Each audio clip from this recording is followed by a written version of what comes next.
Hey, Kevin. What are you doing? I'm working on this new sculpture here, and you guys have seen it in the background. I'm sure you've seen these big slices of bologna all cut up. Well, I got an email the other day, and he said, "How the heck did you do that? You got them all so evenly spaced, and isn't that kind of tedious and the kind of job that you'd want to like farm out to somebody else?" I thought, well, okay, let's talk about that. This is some 5-inch square 3/16 wall tubing that I bought for this, and another sculpture that I don't think you guys have seen yet. And I thought, well, okay, I want to slice it. I want to be able to curve it. I want to be able to shape it. I want to be able to make that hard steel liquid, basically, make it flow. What's the best way to do it? Well, I can sit here, with my tape measure, and I can go, okay, well, I want them all 1 inch apart, so I can mark it at 1 inch, 2 inch, 3 inch, 4 inch, just keep marking them. But don't forget the saw curve on your chop saw. That's going to take 1/8 of an inch off. So now you need to mark it at 1 inch and 1/16 or 1/8, so you can get your saw curve, and then mark it off of there, and then mark it off. Too much math. I'm sorry. That gets too complicated. So I came up with a really different way, I think, a neat way to do it. This is an old compass, or a divider, I guess, compass probably, that you use for metalworking. It holds a piece of square soapstone. You can also put a pencil in. I've taken the construction pencils, wood pencils for doing woodworking. They're the same size. They'll fit in the hole, and you can use it that way. But then all you have to do is set your compass to 1 inch, and you can come right to the edge of the metal, mark your line, make your cut, go right to the edge of the cut, make another mark, make another mark, make another mark, and you sit there, you make a cut, make a mark, make a cut, make a mark. That way they come out exactly the same all the way along. I've tried just going in and marking them off beforehand, so I can just sit there and just bang them out, just keep chopping. No, you get that little bit of creep that comes in there, you get that little bit of deviation, you get off 1/16 of an inch on this one, now you're off 1/8 of an inch on that one, now you're off 1/4 inch on that one, now you're and all of a sudden you're way off down on the other end. So I found this works the best, really.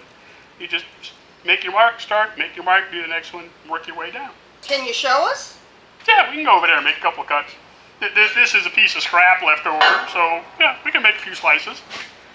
So I'll just go ahead and mark it one time, and let's go to the chop saw. So this is my DeWalt chop saw. Some people call it a cold cut saw because you're actually using a toothed blade instead of an abrasive blade, like on a table saw, but you're doing a chop saw kind of action with it. It's actually a different motor than a regular chop saw that would use an abrasive blade. This one turns much slower, and it also has some gears inside to help slow things down. Much cleaner cut, much more precise, much louder. God, is it loud.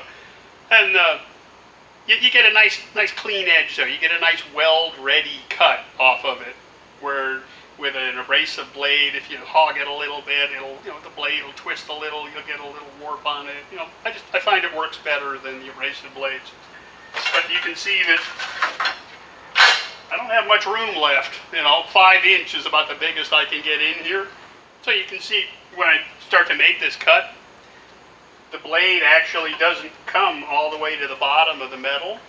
If I was going to just cut a chunk off of this, just to use a piece for something else, I'd actually have to make 2 cuts with it just because my blade won't quite make it. It won't make that reach all the way through that piece of 5-inch steel.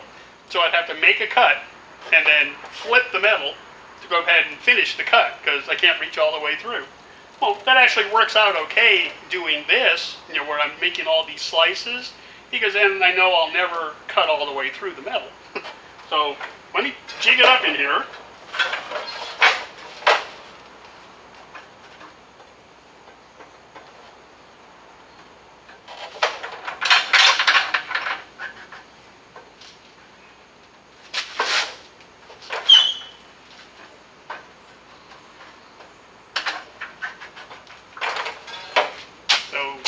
put your ears on, put your glasses on. We'll make a couple cuts.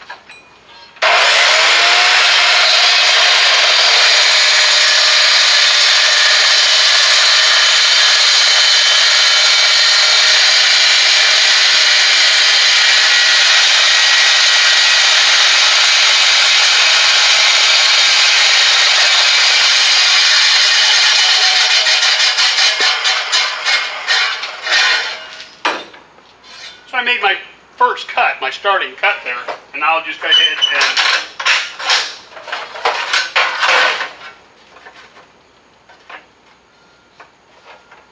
flip it over one, line it back up, and make my next cut. This is on the same cut though, isn't it? Yeah, this is on the same slice. I've got to make 2, sometimes 3 cuts on the same slice, just because the metal is just a little bit too big in diameter to be able to do it all in one cut.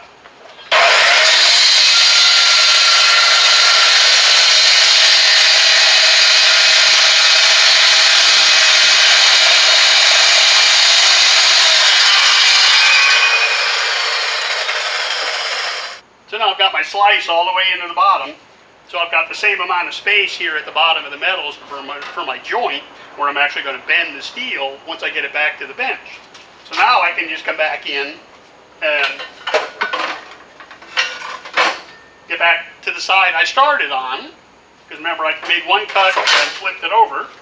So I'll come back to the side I started on, so I can just come back with my compass. I've already got it set to 1 inch, and just line it up, slide it down. I got a mark. Keep on going. That way I don't have to take the saw kerf into account. It's already taken into account here. So I'm going to wind up with a nice even space the whole way down. So just keep marching along. Make your cut, flip it, make your final cut, flip it back, keep working along. As far as why don't I just farm something like this out? Well, I enjoy this part.